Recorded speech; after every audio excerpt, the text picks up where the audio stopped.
February the 24th, 2022, the day everything changed for Ukraine.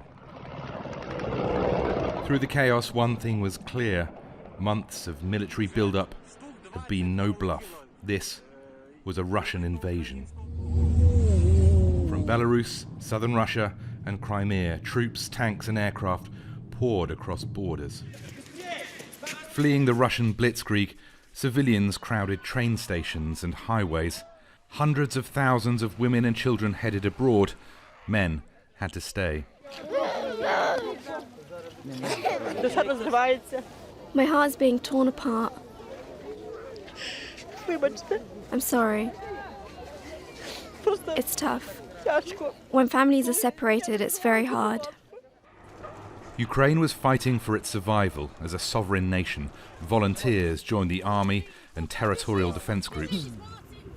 One of those who picked up a gun was IHOR. He helped defend IRPIN, a Kyiv suburb that saw fierce fighting. IHOR described to me what it had been like. I had no fear, I don't know why. We were all determined not to give up our land. We understood our weapons were weak against their armor, but we had motivation. Because of fierce Ukrainian resistance, Russia's invasion wasn't going well.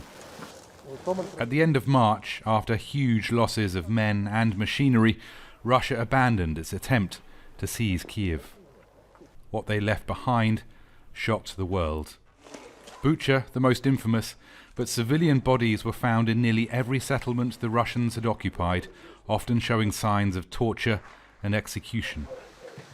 The seasons have carried Anastasia and her grief through spring, summer, autumn, and now to winter. When the Russians abducted her son, they didn't take him far, just 200 meters down the road to the pig farm where his body was found. Through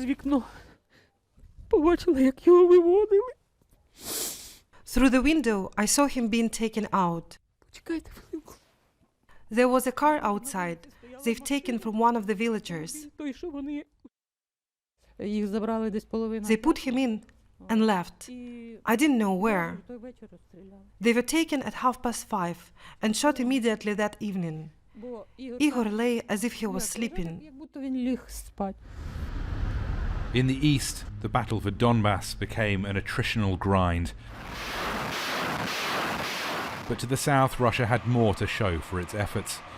Mariupol, on the Azov Sea coast, finally fell to the Russians in May. A city of 400,000 people before the war lay in ruins. But Ukraine was preparing to strike back. It retook the Kharkiv region in a surprise September counter-offensive. That was followed by a strike on Russia's bridge to Crimea and a forced Russian retreat from the city of Kherson.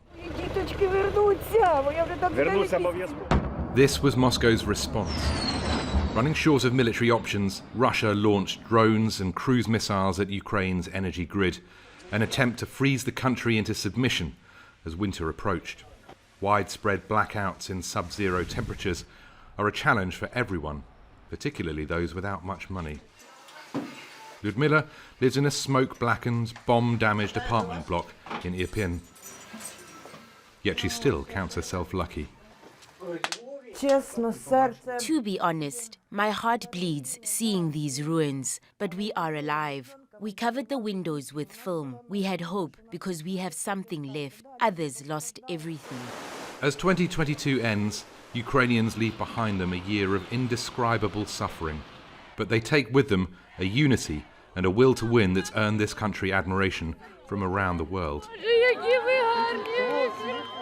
There are still many people who doubt that Ukraine can ultimately prevail against the might of Russia, but few, if any of them, come from this country. Ask pretty much any Ukrainian what they expect for 2023, and they only have one answer: victory. Rory, Challands, Al Jazeera, Kyiv.